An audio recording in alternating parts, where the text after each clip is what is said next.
Vou começar a gravar aqui. Então tá. Então agora a gente começou a gravar e eu vou compartilhar uma apresentação com vocês. Primeiro eu vou fazer uma bem breve introdução do Social Good Brasil para vocês, porque eu acredito que isso vai dando mais conhecimento, né, sobre quem somos e por que a gente está envolvido nesse projeto.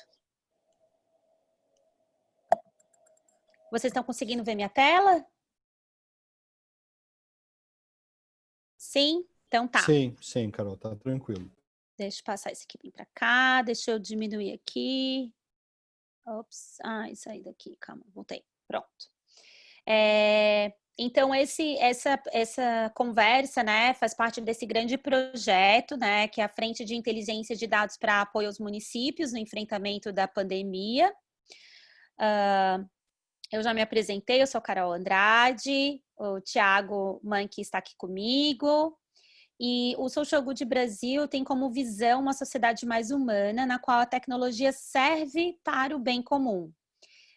Nós começamos em 2012 e somos precursores sobre o incentivo do uso de tecnologias, dados e competências do futuro para exponencializar o bem comum. E quando a gente fala de bem comum, a gente trabalha com os Objetivos do Desenvolvimento Sustentável, que são propostos pela Organização das Nações Unidas, pela ONU, e nós somos parceiros da Fundação das Nações Unidas. Eu sou uma das conselheiras de um projeto global chamado Plus Social Good, por isso que nós nos chamamos de Social Good Brasil. Tá? Então, na nossa história, já foram 8 milhões de pessoas impactadas, direta e indiretamente, por meio de alguns programas, desde um festival anual que a gente organiza, que chega para mais de 1.500 pessoas presenciais e milhares online, então ele é sempre transmitido pela internet. 12 laboratórios de inovação social e dados, e uma rede que nós temos de fellows, que são lideranças espalhadas pelo Brasil de norte a sul do Brasil, e que elas entregam projetos, formações para as pessoas nas suas comunidades, tá? E aí a gente começou, tá? Em 2017, a gente lançou o movimento Data for Good, que é uma comunidade intersetorial. Então, por isso que a gente trabalha com investidores, empreendedores sociais, com o governo, porque acreditamos que todos têm um papel importante para resolver problemas complexos da sociedade. Esse aqui na foto é o Américo Matar, presidente da Fundação Telefônica Vivo, que é a nossa parceira desde a fundação em 2012, tá? E a Fundação Telefônica Vivo é muito engajada no movimento de dados para impacto social. Oi, Carol. Oi. A tua tela não está compartilhada? Agora parou aqui para mim também. Acho que deu algum probleminha aí. Então, vamos voltar aqui. Pronto. Voltou a compartilhar a tela? Voltou, perfeito. Agora sim. Então tá bom. Vocês conseguiram ver em algum momento a minha tela? Ou não estava aparecendo? Não estava aparecendo. Eu acho que eu sei o que aconteceu. Foi uma hora aqui que... Tá. Mas tudo bem. Eu vou continuar aqui do ponto que eu parei, né? Pra gente avançar. Vocês estão vendo ainda a minha tela? Sim. Então, ótimo. Esse aqui é um pouco das instituições que são nossas parceiras no movimento de Data for Good. Então, a Telefônica Vivo, que eu já falei, a ENDE, Instituto Humanize, que é um instituto que trabalha bastante com projetos de apoio à melhoria de gestão pública, o Instituto Península, que atua bastante no tema de educação, e a Inloco, que trabalha muito com dados, né? E com essa nova fase agora sobre ética no uso de dados.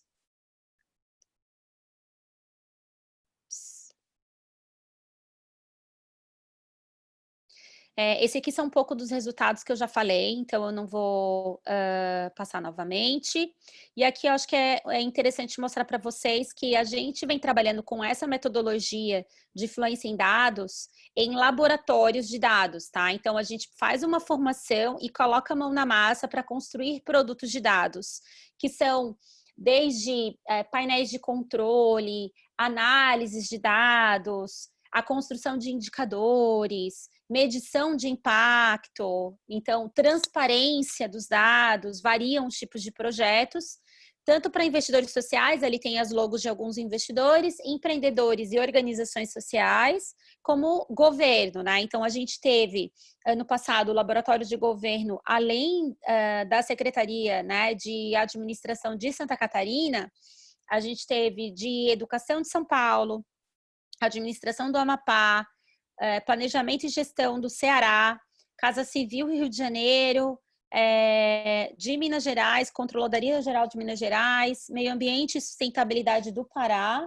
e de Planejamento e Gestão de Pernambuco, tá? E a nossa parceria, ela começa ano passado, né, com a participação da Secretaria de Administração de Santa Catarina, que aí nos permite criar essa relação, e quando começou então esse momento da pandemia, a gente quis retomar esse trabalho, tá? Que ano passado, obviamente, não tinha sido sobre dados do Covid, e nessa parceria está sendo. E eu queria só trazer para vocês um pouco esse panorama. A gente, como organização social, o Social Good Brasil, tem essa teoria de mudança, que quais são os problemas que a gente quer resolver por meio de dados, tá?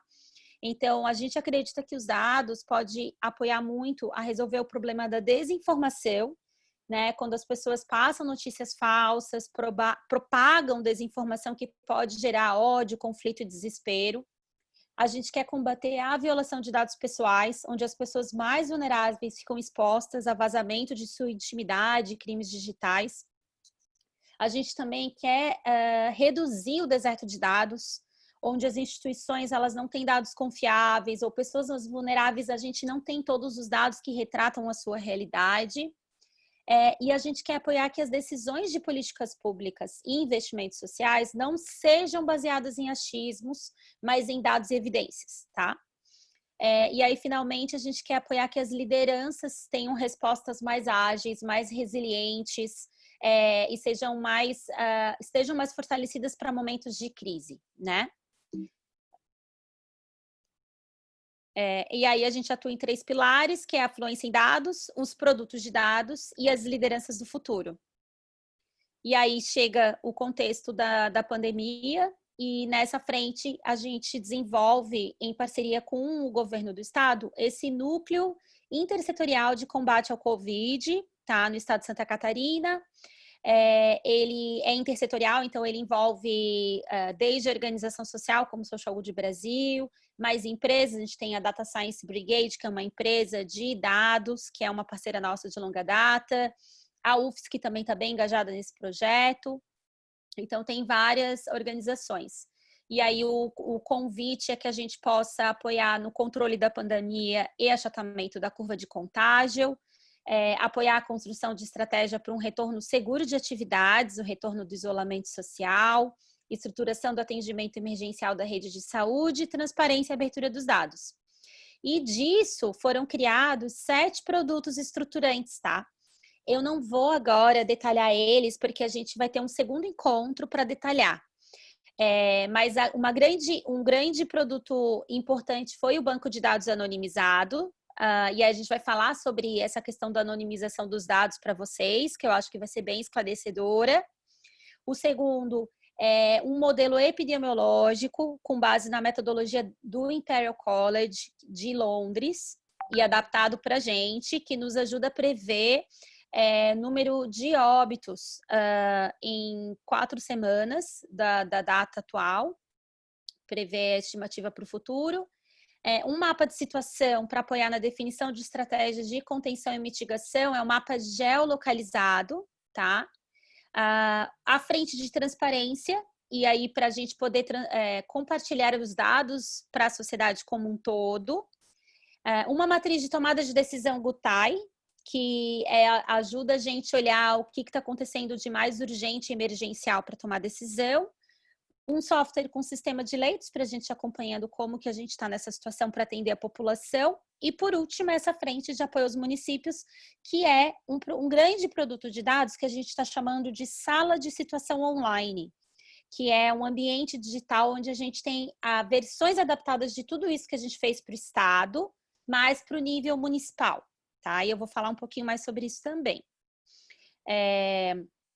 Então, o que a gente está ofertando para chegar lá no município é um pacote de produtos, tá? Que são todos aqueles que eu mencionei adaptados para o município num mesmo ambiente, que a gente está chamando de sala de situação online. É um ambiente do Ministério Público que vocês já têm acesso. Então, e de uma forma mais resumida, mais focada nas necessidades do município mesmo, tá?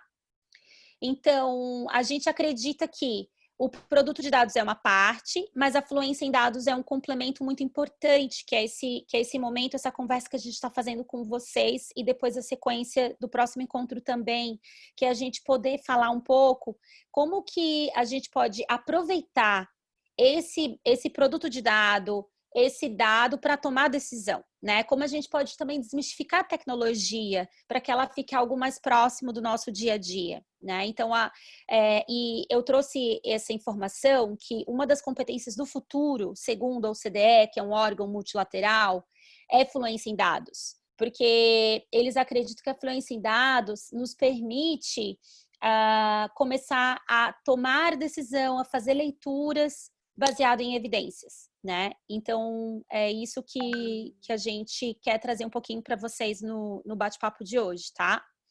E é o nosso grande objetivo do encontro, desmistificar alguns conceitos, entender todo esse processo, toda a jornada do dado, né? Desde a coleta até a tomada de decisão, e que a gente possa depois trocar especificamente sobre aqueles produtos, entender essa sala de situação que está sendo ofertada para o município, tá? O primeiro encontro agora, a gente vai estar falando muito mais dessa primeira parte conceitual, e no segundo encontro a gente vai colocar a mão na massa, abrindo essa sala de situação e olhando tudo que está disponível, tá? E aí eu queria fazer um convite que vocês pudessem fazer perguntas para nós, e aí a gente pode fazer realmente um bate-papo interessante para que todos possamos aproveitar bem, tá? Eu vou agora convidar o Thiago para ele começar apresentando essa parte de ciência em dados para vocês. Mas antes eu queria ver se alguém tem alguma dúvida ou algum pedido agora. Tá tudo bem?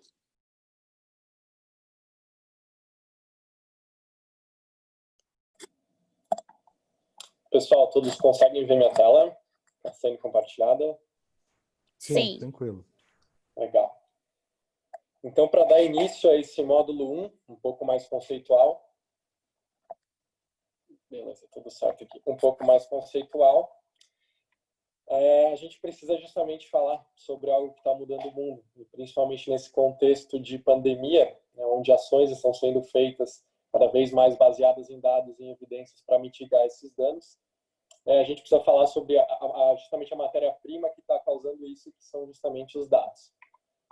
E para isso a gente separou... Thiago, desculpa, tens como aproximar a tua voz do microfone, alguma coisa assim? Vê se melhora o som, acho que aqui, ela tá bem colada, será que melhorou? O Ricardo tinha falado que o som não estava tão claro. Todos estão conseguindo escutar bem o Thiago? Ouvir, pessoal? Sim, estou ouvindo Teste, bem. tá tudo certo? Tudo certo. O microfone tá coledinho. Tá. Acho que podemos seguir, então. Qualquer coisa me avisa que a gente posso tentar mudar de microfone também, alguma coisa assim. Sim, mas o material... Então, vamos lá. Oi, diga, Carol. O material será disponibilizado depois, tá, pessoal? Tanto a gente está gravando, quanto esse PowerPoint. Perfeito. Então, a gente separou alguns recortes de revistas, enfim, de matérias que a gente viu sobre o que está sendo falado quando o termo é dados por aí. E o que a gente encontrou é que dados, né, tem gente falando que dados são a nova moeda, o novo ativo, a nova moeda de novo, o novo petróleo, como a gente viu muito falar, o novo ar, enfim, são várias conotações.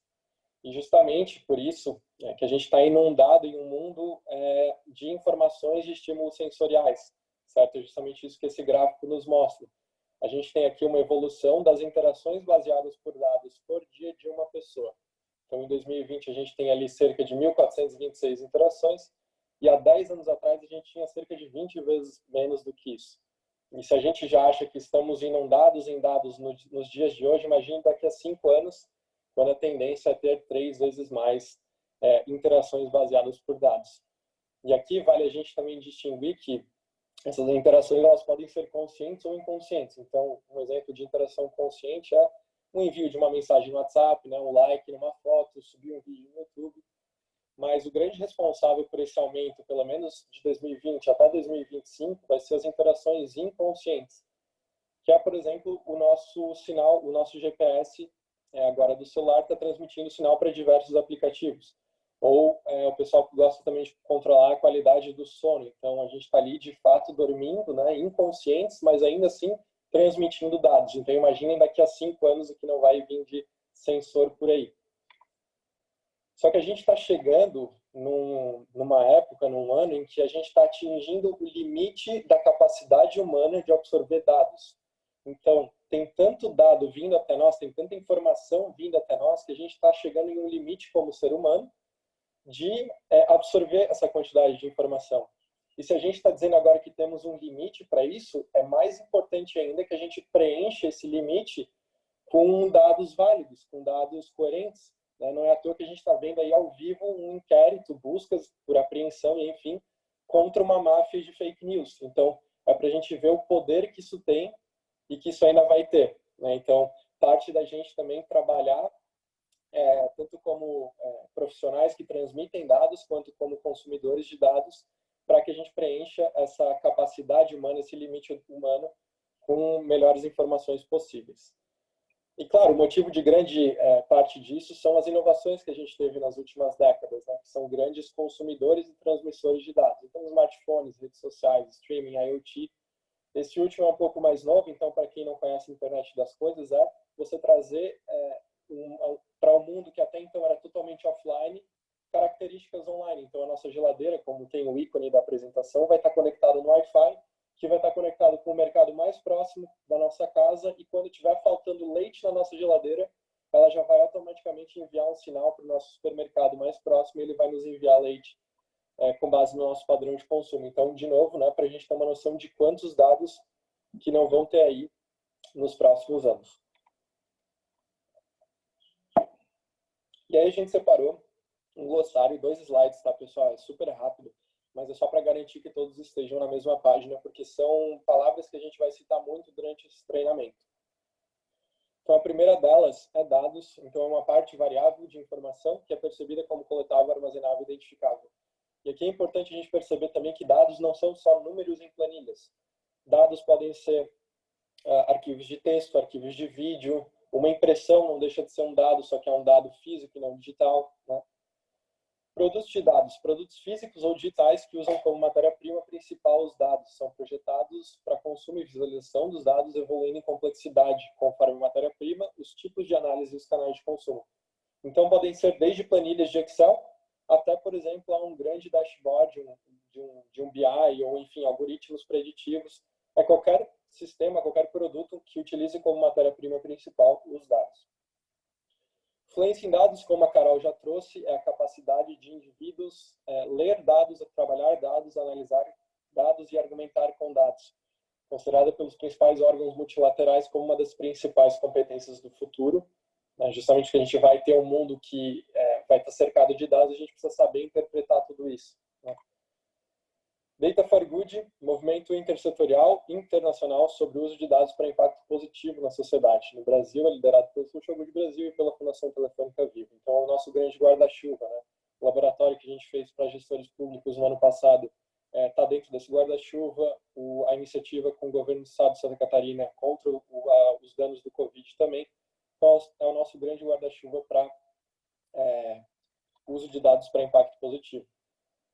Rastros digitais, um pouquinho mais técnico agora, são ações e comunicações manifestadas na internet ou em dispositivos digitais deixadas por nós via interações digitais, conscientes ou inconscientes. Caso sejam somados, os rastros podem revelar muitos detalhes de nossas vidas, incluindo o que achávamos que fosse privado. Então, é o exemplo clássico do PDF, do CPF na farmácia.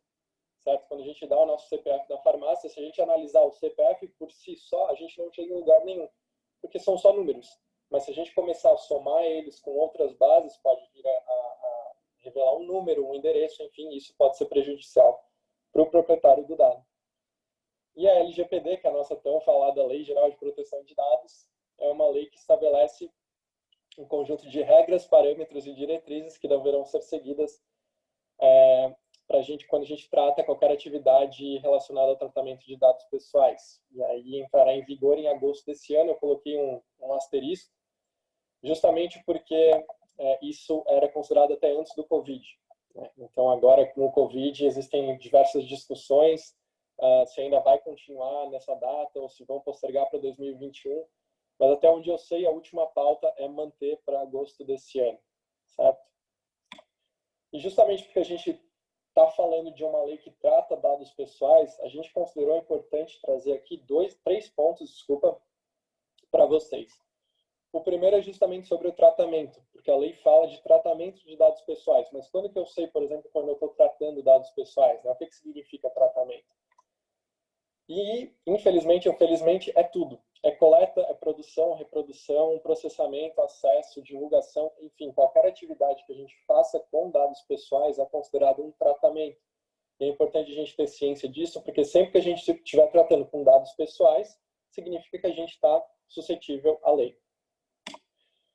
O outro ponto que é bem importante a gente entender são os dados sensíveis. E é importante por quê? Porque se ocorrer um vazamento de um dado sensível, as multas serão altamente agravadas e também a lei entende que isso pode ser prejudicial para o proprietário do dado que vazar. Ele pode sofrer preconceito, pode sofrer retaliação e afins.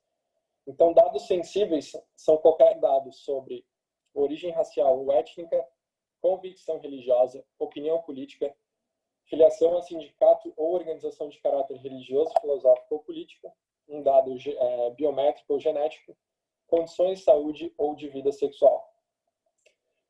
A lei ela não entra em detalhe em cada um desses tipos de dados, certo? Mas é importante a gente ter ciência de quando a gente estiver tratando com esse tipo de dado para tomar um cuidado extra, justamente porque se acontecer um vazamento e um desses tipos de dado for vazado, as multas serão agravadas e, claro, o proprietário do dado também pode ser mais prejudicado ainda. E o último conceito é sobre anonimização, porque a lei trata de dados pessoais. E quando a gente anonimiza um dado pessoal, ele passa a ser impessoal e, portanto, não suscetível à lei. Então, isso é muito positivo, porque daí, se acontecer um vazamento, nós não nos prejudicamos por ter vazado esse dado e, claro, o proprietário também não. Só que aí tem uma pegadinha.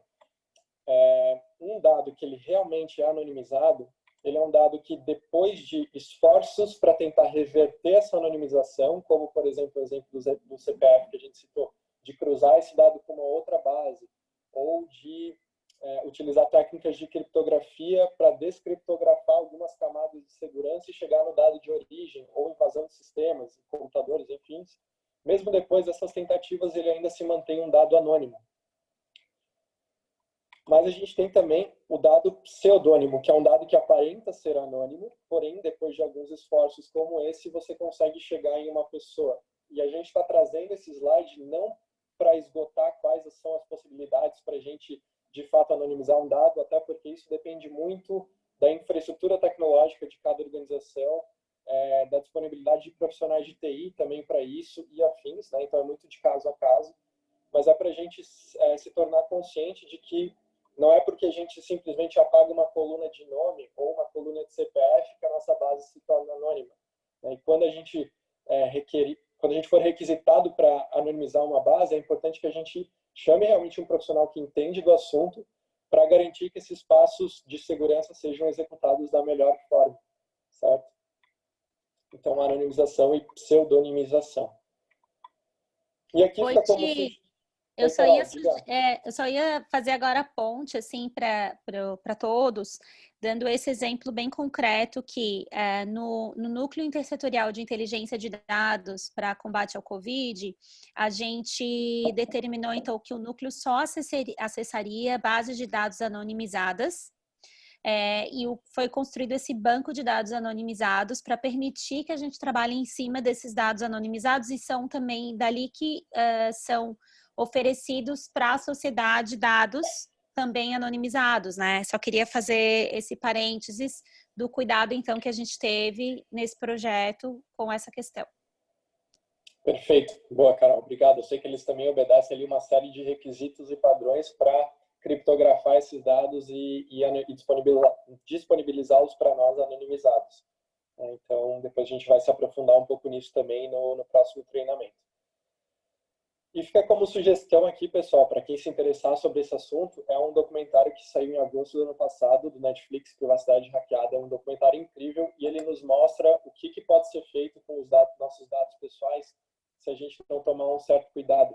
E ele exemplifica isso com a eleição presidencial do Trump, onde eles usaram dados pessoais que o pessoal deixava no Facebook, então até então eram inofensivos, digamos assim, né?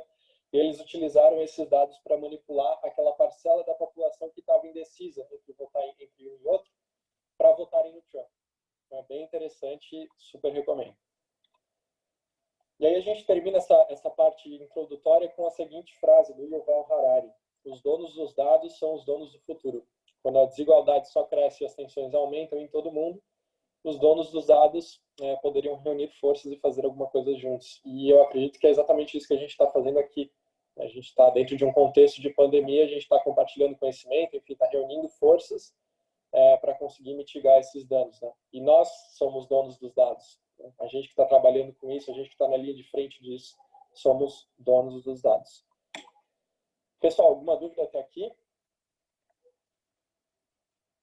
Deixa eu abrir minha... Acho que tudo certo, podemos seguir então. Beleza. Acho que sim. Eu também abri ali no chat, tá? Se alguém quiser mandar alguma pergunta por escrito ou fazer algum comentário, fiquem super à vontade, tá? Eu estou ali acompanhando enquanto o Thiago apresenta. Boa, Carol. Obrigado. Então, o fluxo de dados é uma parte um pouco mais técnica também. No SGB, quando a gente estava sempre tratando de projetos de ciência de dados, o que a gente viu é que eles sempre obedeciam o mesmo fluxo de dados, independente se o projeto era altamente complexo ou não. E esse fluxo é justamente o que a gente está vendo na tela. Então, coleta, essa coleta, notem que tem ali 5 bolinhas aqui, né? Então, elas podem ser de fontes diversificadas, de várias fontes. Toda essa coleta, ela chega num grande armazenamento, numa grande base de dados. Ocorre uma limpeza desses dados, muitas vezes porque o dado não chega como a gente quer para fazer as análises, que é a próxima etapa. E, por fim, uma visualização para a tomada de decisão. Então, a gente vai passar aqui rapidamente por cada uma dessas etapas, dando dicas, boas práticas que a gente pode fazer dentro de cada uma dessas etapas. Então, começando pela coleta. Deixa eu só mudar aqui a minha telinha. Qualidade da matéria-prima. Então, matéria-prima, nesse caso, justamente os dados, né? A qualidade que a gente coleta vai refletir diretamente na qualidade do resultado das nossas análises. Então, até existe um termo para essa frase que é shit in, shit out. Então, se a gente tem uma coleta inadequada, com certeza aquilo que vai sair dessa coleta também vai ser inadequado. E justamente porque a coleta é o primeiro passo desse fluxo de dados, é uma bola de neve. Então, é muito importante que a gente preste toda a atenção na coleta. Fontes primárias e secundárias. Fontes primárias é aquilo que nós coletamos e secundárias é aquilo que é coletado por outros, mas que a gente utiliza. E é importante a gente entender que existe um potencial enorme em termos de projetos de ciência de dados quando a gente usa e diversifica essas duas fontes e não ficar limitado só a uma fonte secundária ou uma fonte primária. Estratégia de coleta é fundamental a clareza de 2 pontos. 1. O que se coleta que é desnecessário e 2, o que é necessário, mas não se coleta. E para esse primeiro ponto, quando a gente vai nas organizações e pergunta, por exemplo, por que você está coletando esse dado se você não utiliza, 99% das respostas porque sempre foi assim, né? A gente sempre coletou isso, mas ninguém sabe o porquê. Então, é um convite para a gente rever isso, né? E se perguntar de fato por que a gente está coletando isso. E dois, o que é necessário, mas não se coleta, que muitas vezes também exige um tempo que a gente se debruce realmente em cima do projeto para identificar que tipo de dado que é necessário, mas que a gente não está coletando.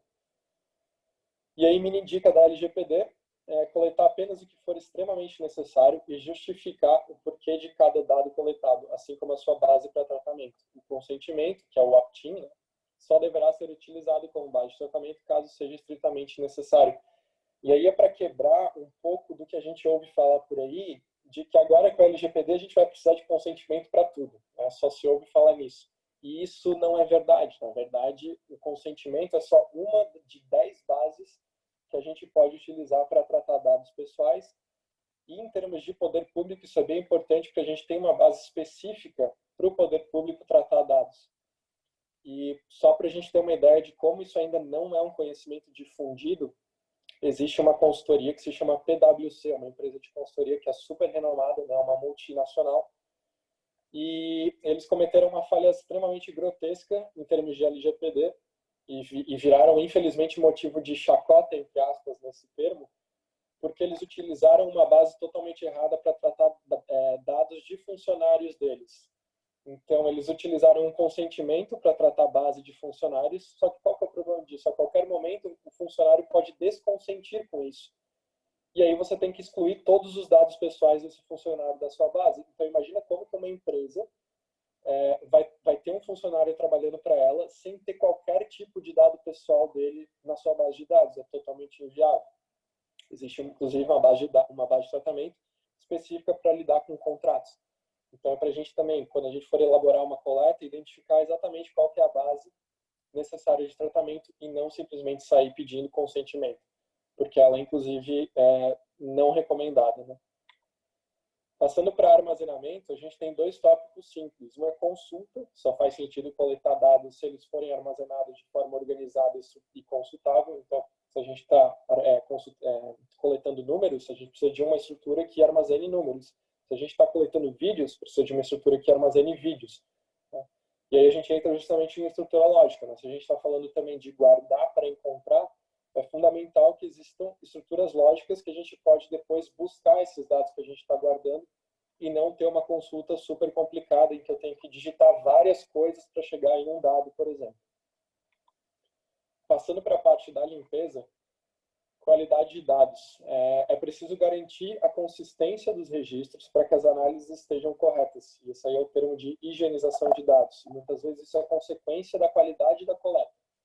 Então, por exemplo, digamos que a gente queira coletar o estado de residência de um morador. E aí a gente decide deixar esse campo lá no nosso formulário um campo aberto. Então, as respostas que vão vir, vai vir São Paulo, SP, São Paulo sem acento, São Paulo tudo junto. E a máquina vai entender cada uma dessas variações como estados diferentes. Então, imagina a trabalheira que vai dar para limpar tudo isso depois. Então, se a gente, de novo, tem uma coleta adequada, essa etapa de limpeza, ela é completamente, como é que eu vou dizer, você reduz o trabalho, né? Você reduz a necessidade de higienizar dados se essa coleta é eficiente. Próximo tópico, falhas. Normalmente os dados problemáticos são causados no input ou na entrada desses dados ou na migração entre sistemas. Isso é bem importante para o setor público também, porque a gente vê diversos sistemas e a necessidade de você integrar sistemas é muito grande também. Então, estar atento quando isso acontece.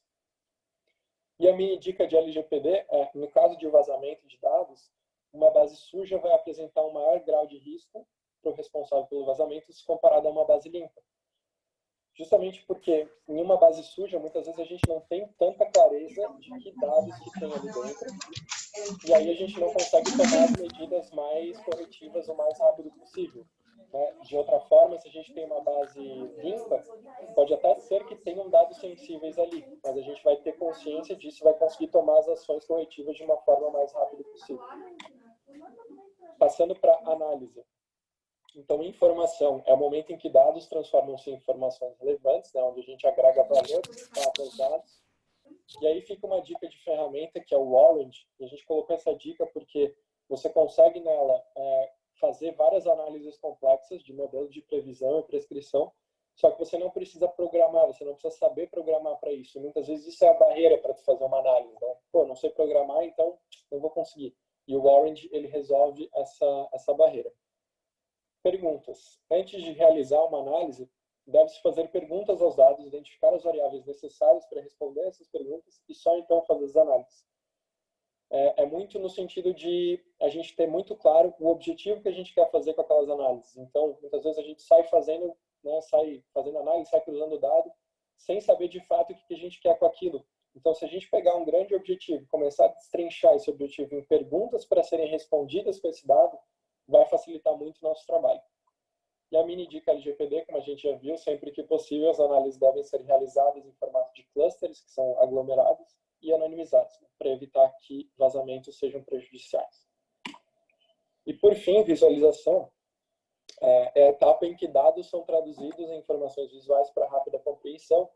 E aí uma super dica de ferramenta dessa vez, que é o Power BI. É uma ferramenta que está crescendo num ritmo monstruoso, está todo mundo utilizando, e ela é super potente e é muito boa para governo, também para o setor público, porque é uma ferramenta que tem um potencial de integração com outras bases enorme. Então, o CIASC, por exemplo, utiliza Power BI, né, para fazer as análises e gerar os relatórios. O pessoal do Ceará também, quando disponibiliza os dados do Covid para o público, né, eles utilizam painéis de Power BI. Então, assim, sinceramente, para todo mundo que eu estou conversando, que eu estou me informando, está todo mundo utilizando Power BI, então é bem importante a gente também aprender a ferramenta que está todo mundo utilizando. Elementos. Utilizar de forma consciente os elementos visuais disponíveis nessas ferramentas, que são aí linhas, figuras, recortes, cores, contrastes, para representar o comportamento dos dados. Justamente porque às vezes a gente tem dados super valiosos, mas quando a gente vai colocar isso num gráfico, a gente coloca isso de uma forma que, cara, tu tem que ser estatístico para entender. E isso é um problema, certo?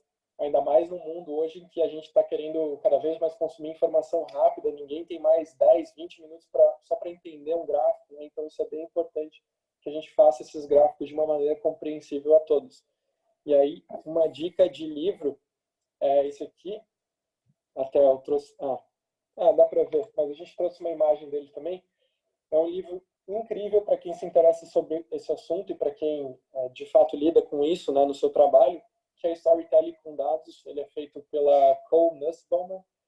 É uma mulher que trabalhou no Google e ela explica de uma forma super didática como que ela cria gráficos, como que você elabora gráficos e visualizações compreensíveis por todos. Pessoal, por aqui, alguma dúvida? Tudo certo? Então tá, eu vou passar de novo. Carol, você quer que eu apresente? Só vou passando os slides para você? Pode ser? Eu quero, pode ser. Fica Aí mais não precisa simples, trocar. né? Isso, fica mais simples. Beleza. Obrigada. Então, pessoal, agora a gente vai para a última parte, tá? Dessa apresentação.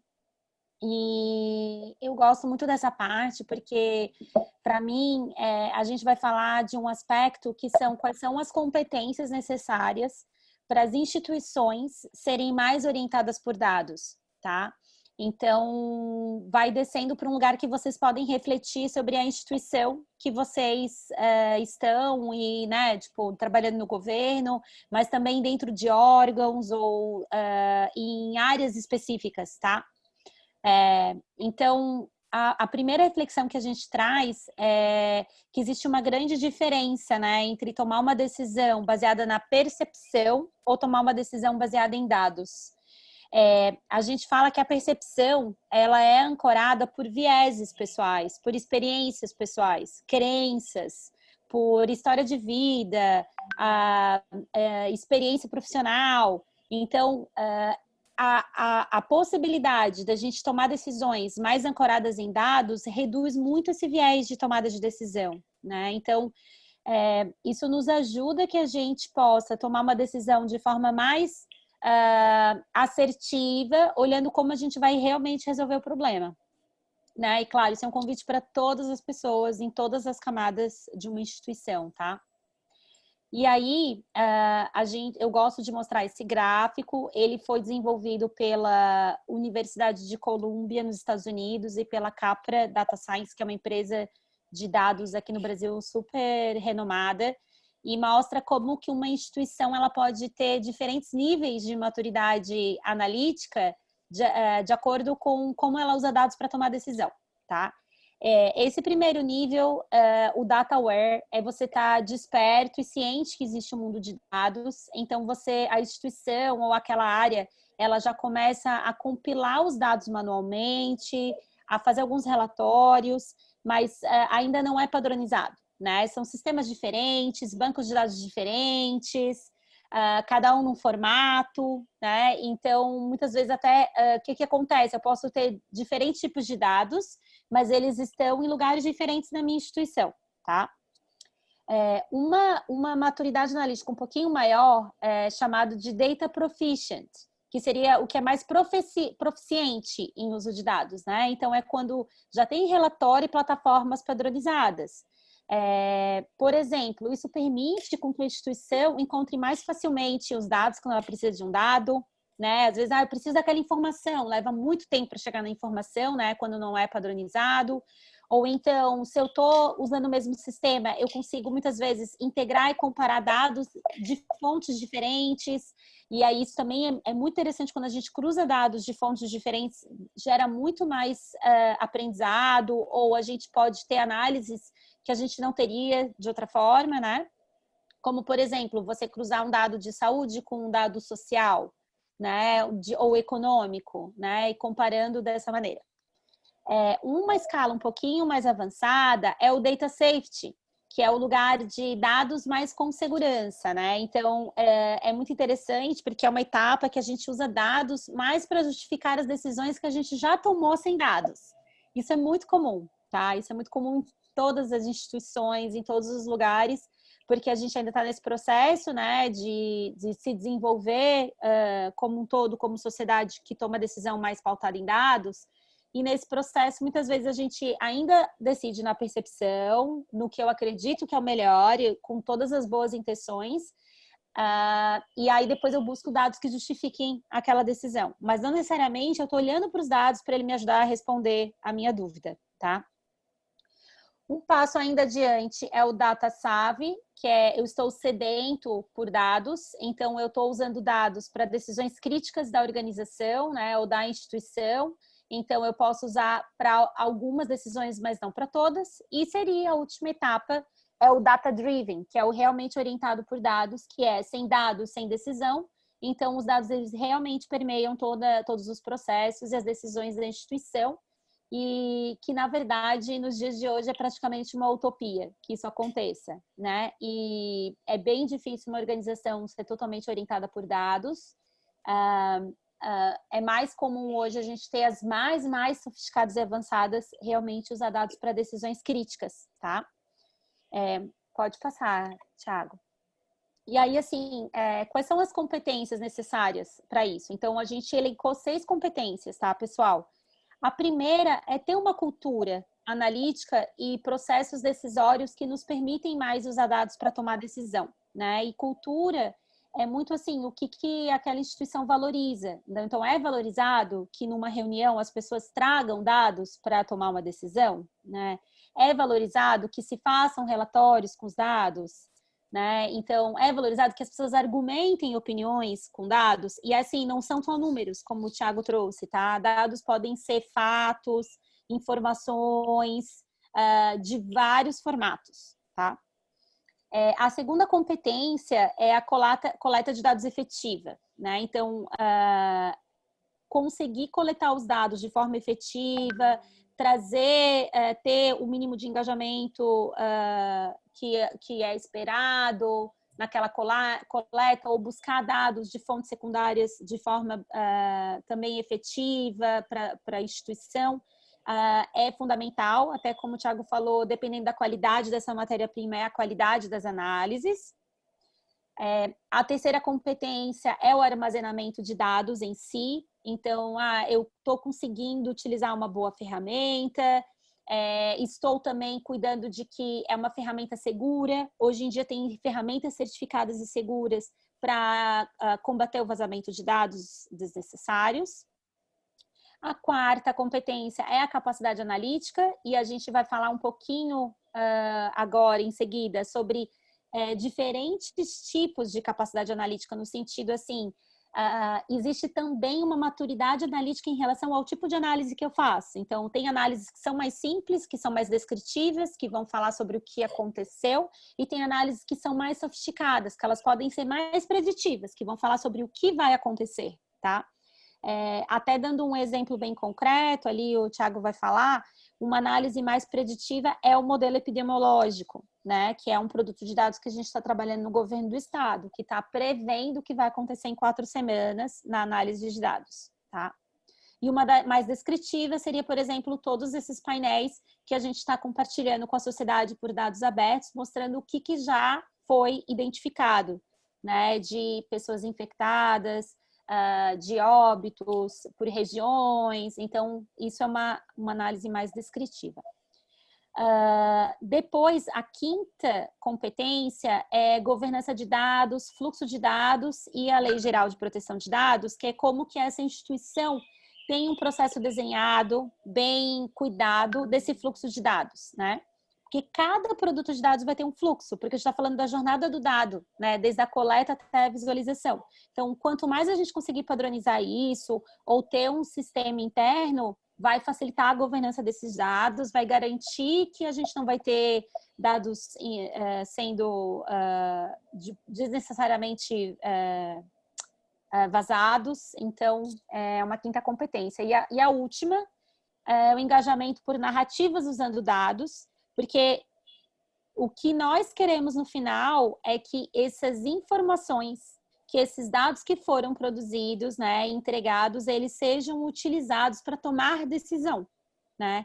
Então, existe um aspecto da tomada de decisão que é o engajamento, que é a visualização, o consumo dos dados e a comunicação. Como que mais pessoas podem conhecer aquelas informações e tomar uma decisão a partir daquela informação que foi construída, né? Então, ela é bem importante, essa etapa, essa competência. E aqui é o que eu falei sobre a capacidade de análise e a complexidade de análise dos dados, e eu vou convidar o Thiago para ele falar, que ele dá alguns exemplos bem bacanas para vocês. Acho que eu até dei um pouquinho de spoiler. Vai lá, Thiago. Tranquilo, Carol.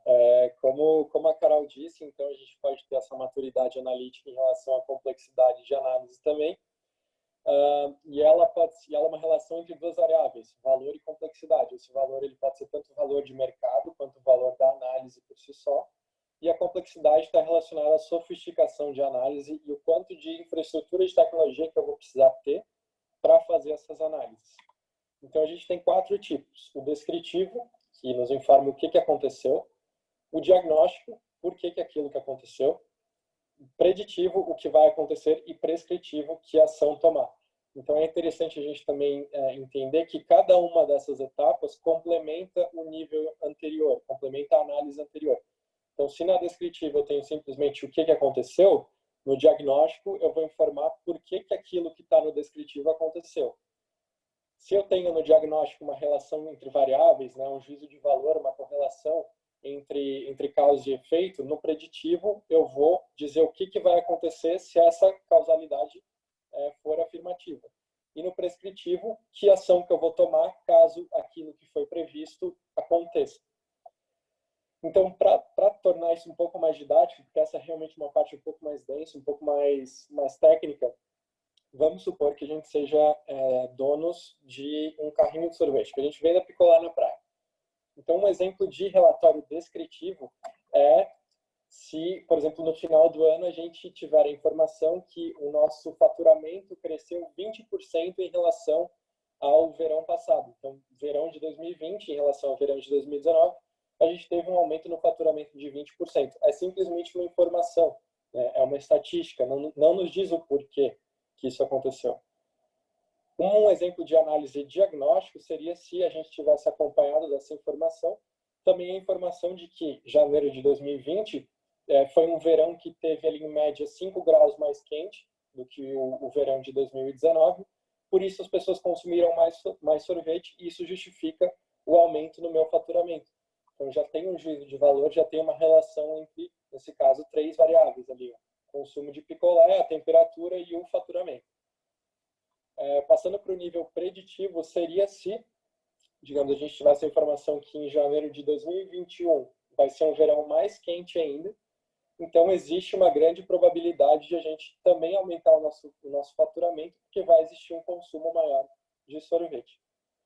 E o prescritivo seria se a máquina ou a inteligência artificial por trás dessa análise já nos recomendasse que, bom, se em 2021 eu vou ter um verão mais quente ainda, significa que eu vou vender mais picolé e eu vou precisar de mais do que um carrinho de sorvete que eu tenho agora, vou precisar comprar mais um.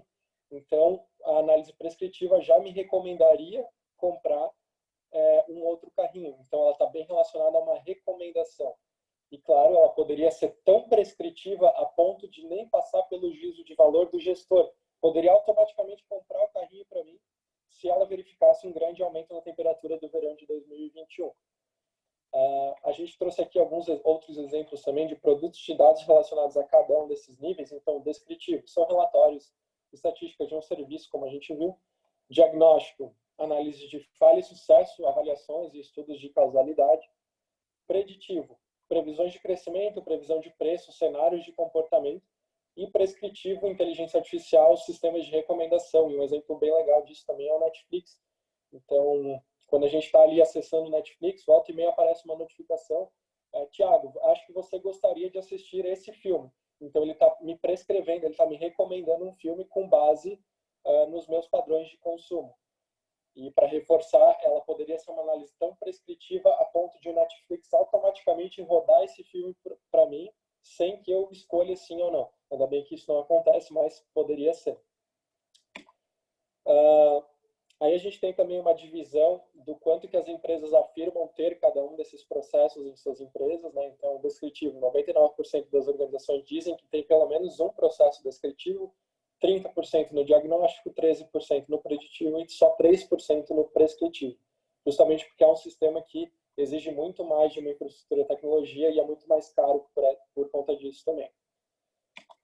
E aí o nosso último slide é para a gente ter uma percepção do quanto de contribuição humana que a gente precisa ter para chegar em um resultado de acordo com cada tipo de análise. Então, no descritivo, se eu tenho só a informação que o meu faturamento aumentou, eu preciso ainda fazer uma série de outras análises, né, para chegar em uma conclusão, porque só essa informação não me ajuda. Então, a gente vê ali que existe um grande nível de contribuição humana que eu preciso fazer, mesmo depois de ter feito essa análise, para chegar em uma decisão. O diagnóstico, isso diminui um pouco, o preditivo também, e o prescritivo, como a gente viu, ele já te recomenda uma decisão a ser tomada no ponto de você só precisar dizer sim ou não, ou então ele extrapola toda essa dimensão de decisão e essa decisão ela não passa mais pelo gestor. A máquina toma essa decisão e parte já para uma dimensão de ação. Então, para dar mais um exemplo, para trazer um pouco mais para a realidade também, eu sei que existem sensores de alarme de incêndio que, se esse sensor toca, ele nem passa pelo juízo de valor de um humano ter que ligar para o bombeiro. Ele automaticamente gera uma notificação para o bombeiro. Então, ele está exaurindo a necessidade de alguém ligar para o bombeiro nesse caso. Tá? Então, é um exemplo de análise prescritiva com automatização da decisão. Ficou claro? Alguma dúvida? É uma parte um pouco mais densa. Tudo certo. Eu não estou conseguindo ver a cara. Aqui, pronto.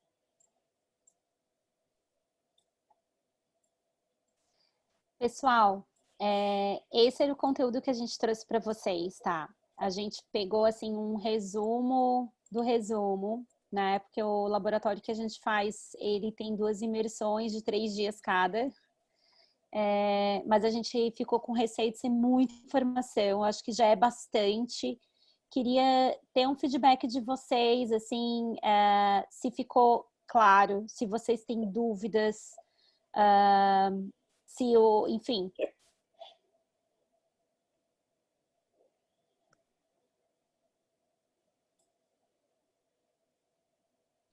Ti, eu acho que tu pode parar de compartilhar a tela ou sou eu que estou compartilhando? Sou eu, Carol. Eu paro Ah, tá sim. bom. Aqui, foi. É legal, porque Carol. daí a gente consegue ver todo mundo junto. Boa. Sim. Carol? Carol? Oi, sim, pode falar, Ivânia. Como vocês pensaram, assim, a nossa... que nós vamos ser facilitadores, correto? Dos municípios. Sim. Como que vocês pensaram essa metodologia? A gente está tendo esse primeiro contato, nós vamos ter mais alguns, esse material, né, você já disse, vai ser disponibilizado, mas como que vocês pensaram essa metodologia de repasse aos municípios? Então, a gente tem um encontro de hoje com a ideia de ser bem introdutório mesmo, a gente se conhecer, vocês conhecerem um pouquinho do Social Good Brasil, do núcleo, eu acho que tem pessoas que conhecem mais ou menos, e de fazer essa introdução a dados. E a gente vai ter um próximo encontro que nós vamos abrir essa sala de situação online, tá? Que é onde vai ter aqueles produtos de dados que foram criados para o Estado, adaptados para os municípios, tá? E o único que ele não está adaptado para o município é o sistema de leitos, tá? Mas a gente tem nessa sala de situação online banco de dados anonimizados, uma parte, né, adaptada, vai ter datasets, que seriam daí esses dados disponíveis para o município que quiser abrir e fazer análises próprias. Vão ter painéis e relatórios por município. Vai ter, inclusive, um dicionário dos dados, que eu acho que é bem importante para entender de que dados que a gente está falando, né? Uma descrição de todos esses dados. Vai ter esse mapa de situação geolocalizada também, adaptada, uma versão adaptada. E vai ter essa parte da frente da transparência, que são recomendações de como que o município ele pode abrir os seus dados, né, para a população, e se comunicar com a população sobre os seus dados também, boas práticas sobre isso, tá? E aí, o modelo epidemiológico da Imperial College, ele é um produto de dados que ele só é possível ser realizado com municípios que tenham pelo menos 10 óbitos, tá? Senão ele não calcula, ele não faz o cálculo, mas quem tiver, daí também vai ter essa informação, e eles estão rodando os modelos epidemiológicos por regiões, tá? Então, isso também vai chegar nessa sala de situação. E aí, eu acho que é bem bacana ouvir vocês também, saber o que para vocês funciona, receber esse feedback, porque a nossa intenção é que vocês, com esse canal direto com as regiões, né, com os municípios, possam estimular que eles utilizem, para que isso chegue para eles, sabe? Que eles utilizem para tomar decisão. E vocês vão estar em primeira mão recebendo tudo isso e sendo compartilhado com vocês, tá? Tá, outra coisa assim que, como a gente não é da área do sistema de informação, às vezes alguma coisa a gente vai ter dúvida quando vai usar a ferramenta. E vocês vão estar disponibilizando isso para a gente estar dando uma mexida, até para os próximos encontros a gente saber, ó, tá, mas essa ferramenta, né, nesse momento assim acontece isso e isso, como proceder?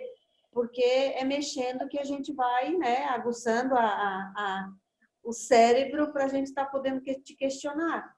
Sim, perfeito, perfeito. E agora não está pronta ainda essa sala de situação para eu apresentar para vocês, né? A gente acredita que ela fica pronta semana que vem, e a gente fica em contato. E daí a ideia é que a gente faça um encontro para abrir a ferramenta, para colocar a mão na massa, para que vocês possam ir mexendo e tirando todas as dúvidas, e a gente vai trazer aqui para o encontro as pessoas que estão diretamente envolvidas no desenvolvimento das ferramentas, porque, como eu falei para vocês, a gente faz parte de um núcleo intersetorial, então tem ferramentas que o pessoal da UFSC desenvolveu, tem a que o CIASC está cuidando, tem a da Data Science Brigade, que eu comentei. A da Data Science Brigade, eles é a do modelo epidemiológico, tá? E eles, na verdade, não vão dar acesso à ferramenta. Eles vão gerar os relatórios prontos, tá? Mas a ideia é que eles possam apresentar esse relatório para vocês verem formas de fazer a leitura do relatório. O que esse relatório pode me dar de informação para eu tomar uma decisão? Que a gente chega nesse nível de tomada de decisão, sabe? Muito necessário nesse momento, né? Porque às vezes o relatório chega, mas eu vou falar, tá, mas essa taxa de contágio tá subindo, o que isso quer dizer? Então, poder estar olhando para o relatório de uma forma bem prática, assim, como que eu tomo decisão com isso? Legal. Carol, Tigane.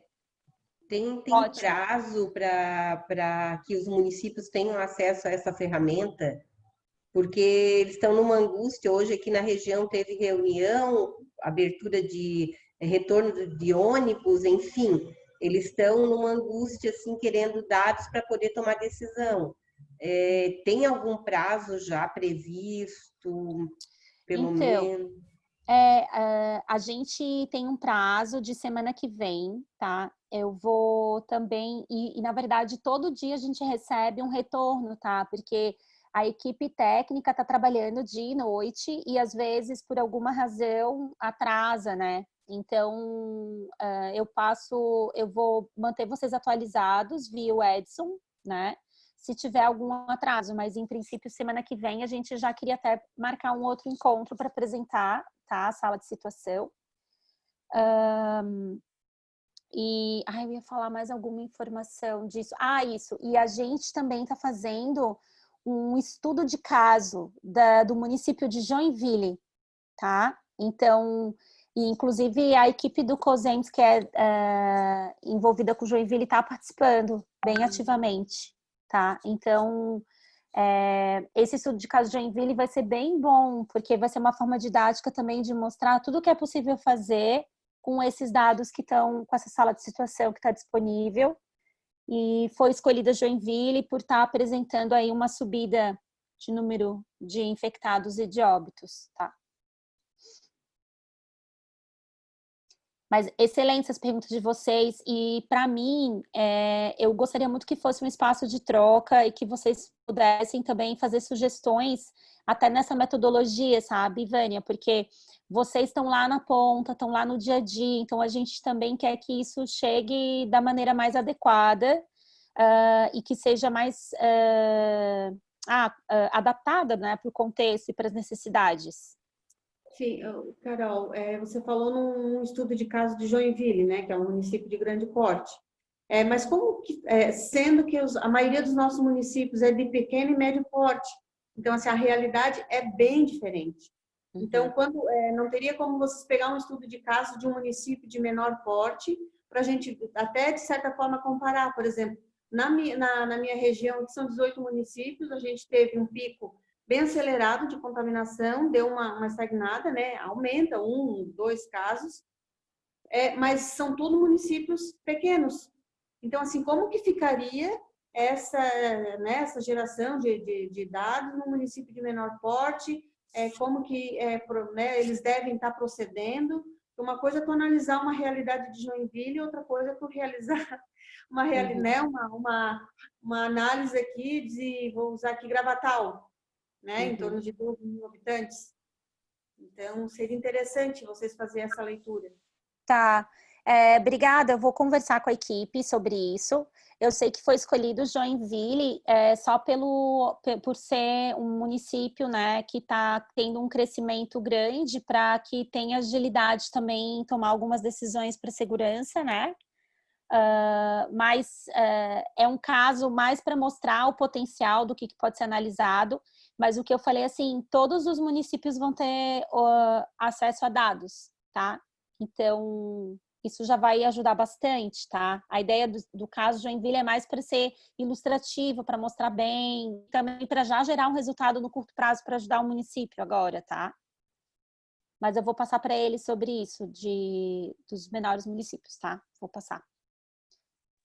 Ah, Desculpa, é Renata que está falando. Quando você diz que o sistema não estará para os municípios a questão de leito, tu diz para eles mexerem em forma de relatório ou eles vão ter a possibilidade de avaliar na região ou nos municípios que possuem leitos o quantitativo de ocupação, enfim, como é que é? Eu não entendi essa parte quando tu falou ali. Na verdade, um dos produtos de dados, tá, para o Estado, ele foi feito em parceria com a Secretaria de Saúde e a ACM, que é um software de leitura dos leitos, para ir acompanhando, né, a ocupação de leitos. E esse não está vindo numa versão adaptada para município dentro dessa sala de situação, tá? Então, é isso. Eu acredito que ela vai vir ele não vai vir ali para eles avaliarem nesse sistema, mas eu acredito que vai vir na parte do Joinville, né? Isso, vai. Sim. Renata, você que está acompanhando, né? Isso, é só para eu tentar. Isso mesmo, sim, perfeito. O que aconteceu para Joinville, né? Como a ideia é a gente poder rapidamente também gerar um resultado para o município, por conta, né, da gravidade. Está sendo está sendo usado esse sistema, sim, esse software, e até outros estudos analíticos mais aprofundados estão sendo feitos, tá? Mas acredita-se que todos os outros dados que vão estar na sala de situação para os municípios serão suficientemente bons para muitas tomadas de decisão. Eu acredito que vale a pena a gente, daí na semana que vem, né, quando fica pronto, explorar isso e vocês nos darem um feedback disso, né, de verem o quanto que isso está realmente atendendo as necessidades. Não, como a Rose disse, eles estão totalmente ansiosos, né? Inclusive, o Joinville me mandou mensagem agora, perguntando, falei, calma, eu vou ter reunião hoje, agora de tarde. A gente sabe que é pelo BI do MP, então tem a questão dos acessos, que tem que solicitar, enfim, até esse cronograma que eu acho que esteja demorando por conta disso, né? Uhum. E aí outros municípios também, como Itajaí, que também faz parte da minha outra região, que, como a Rose falou, eles precisam organizar a questão de logística de ônibus, né, de circulação de linhas, e aí eles estão esperando ansiosos para que, de repente, isso possa suprir eles com maior segurança. Sim, com certeza. Inclusive, Renata, eu acho que seria muito bom a gente conversar depois para preparar bem essa próxima reunião. Se você puder, a gente troca algumas ideias, porque a ideia dessa próxima reunião que a gente vai fazer aqui com todo mundo é poder abrir a sala de situação e tu já tá um pouco mais por dentro, né? Então, fazer uma dinâmica que vocês possam conhecer, experimentar, para não ser uma coisa só expositiva, assim, ser algo bem prático e trazer o caso de Joinville para todo mundo, mas que seja algo que todos os técnicos aqui, apoiadores das regiões, possam ver como que eles vão usar para a sua região.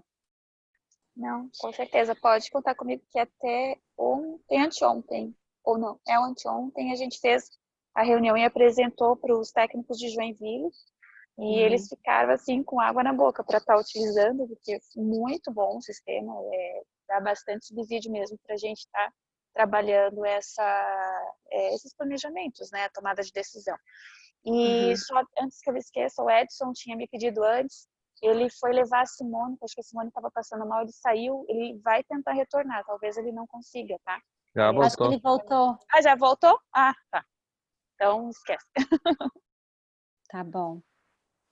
Carol, deixa eu aproveitar, deixa ali, e que a gente acabou não fazendo essa fala antes também, eu não tive, na verdade, muito tempo para conversar com os apoiadores, e o que eu quero passar?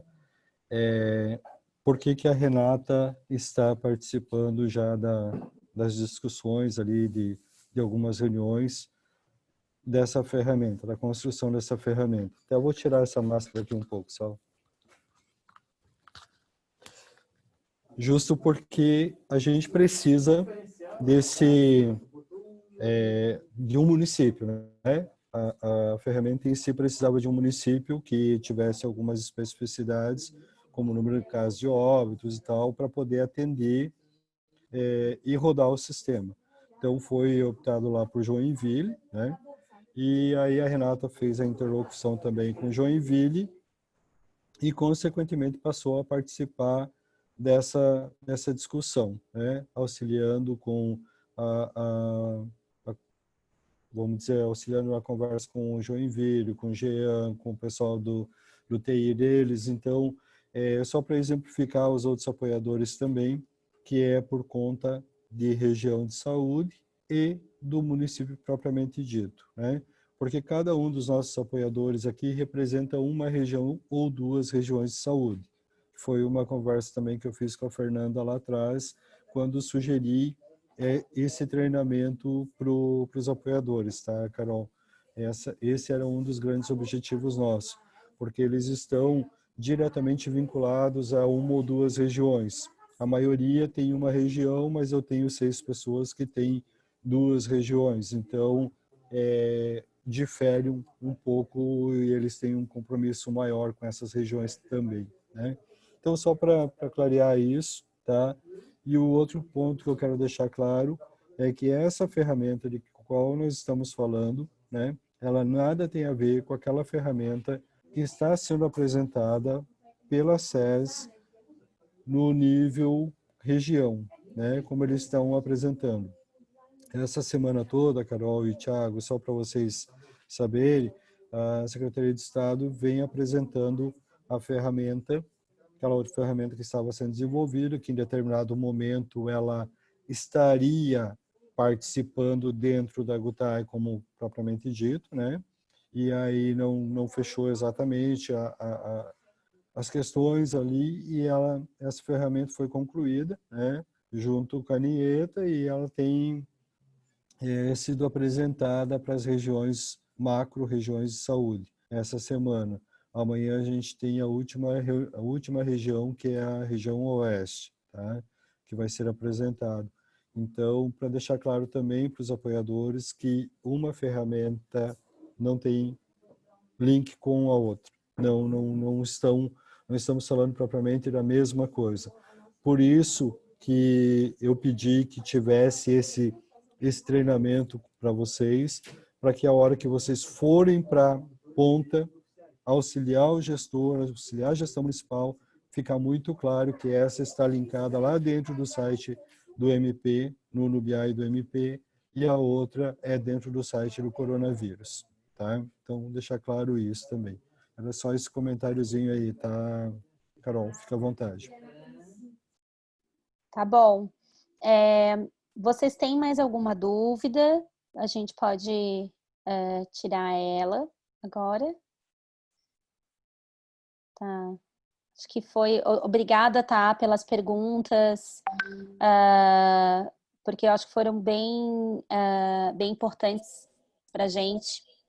E quero já nos colocar à disposição, tá, Edson, para outras dúvidas que possam ocorrer nesse interim. E aí a gente vai marcar com o Edson um próximo encontro para a gente explorar toda essa sala de situação online para os municípios, tá bom? Então, acho que é isso, gente. Muito obrigada, tá, pela atenção de vocês, uma agenda tão corrida. Muito obrigada. Carol, você teria a listagem de quais sistemas vai se envolver para coletar os dados?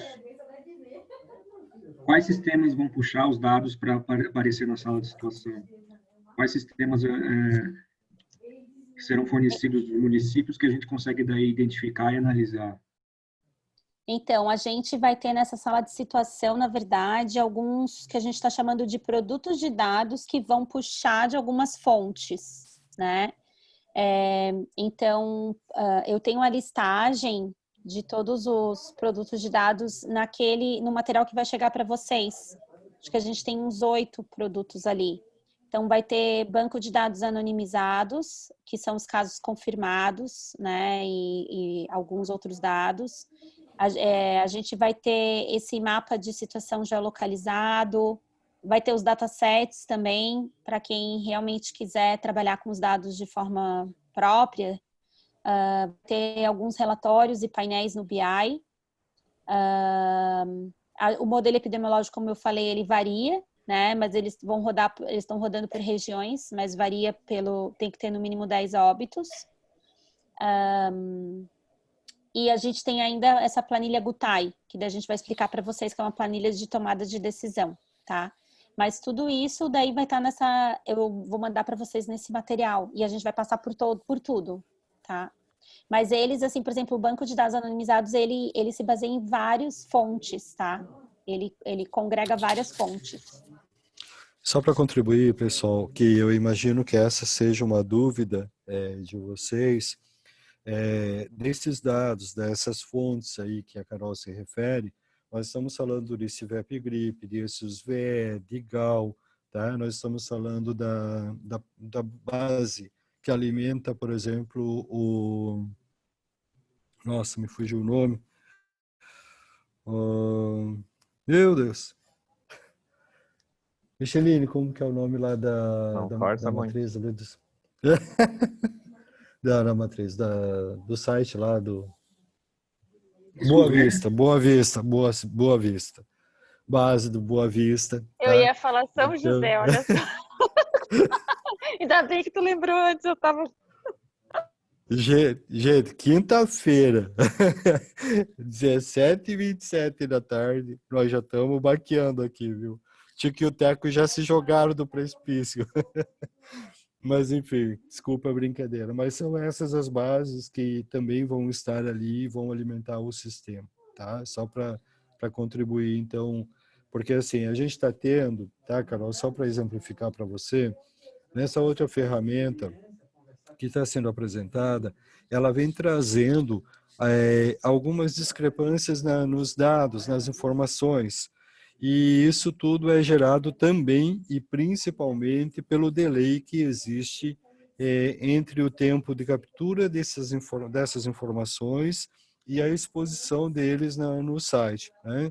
Então, esse delay aí provoca reações nos municípios em que os municípios discordam muito. Olha, mas o meu caso é isso, eu tenho tanto e está aparecendo só isso.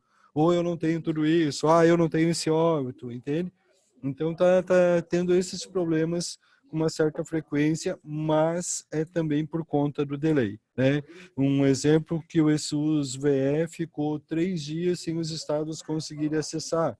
Logo, quando acessaram e baixaram essa base, você tem um aumento muito considerável de casos, né? Então, isso sem contar os casos estão subindo todos os dias. Então, isso é uma preocupação do apoio, eu tenho certeza, e é uma preocupação nossa também diuturnamente, tá? Porque a gente sabe que a tomada de decisão lá na ponta, para um prefeito, para um secretário municipal de saúde, depende muito da qualidade dessa informação, da qualidade desses dados, da confiabilidade deles, né? Como é que eu posso chegar hoje para um prefeito e dizer assim, ó, você vai ter que fechar o teu município, aí vai ter que fazer um lockdown aqui porque aumentou demais os casos, entende? E ele vai olhar numa base lá, não, mas a minha base aqui nesses dados aqui está dizendo que eu não tenho que fechar ainda, que eu posso fazer só o distanciamento. E aí? Então, é um exemplo, é claro, mas é em cima desse exemplo que a gente tem preocupação, tá?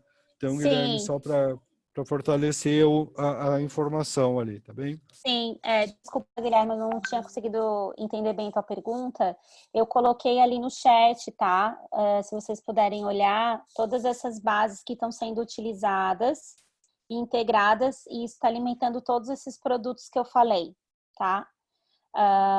E sim, é um super desafio que a gente vem conversando, enfim, nas nossas reuniões, que às vezes é no delay de realmente imputar o dado, e às vezes na subnotificação, enfim, tem tudo isso aí que é um grande desafio. Tá? Agora tá respondido para ti, Guilherme, com essa... Tá. Isso também vai estar no material para vocês, tá? A gente também está fazendo um relatório bem detalhado e vai ter isso também no relatório. E, pessoal, assim, ó, eu até vou fazer a seguinte sugestão, se tiverem alguma dúvida, alguma coisa que vocês ainda queiram reportar, manda para mim ali, nem que seja pelo WhatsApp, pode até ser pelo WhatsApp, manda para mim que eu colho essas dúvidas e depois eu passo para a Carol, ela consegue também projetar no nosso próximo encontro, tá bem? Então, eu agradeço muito aqui a presença de vocês, a gente fica à disposição e bem aberto a construir juntos, tá bom? Tá joia, Carol. Thiago, obrigado pelo apoio, obrigado por essa parceria aí, tá bem?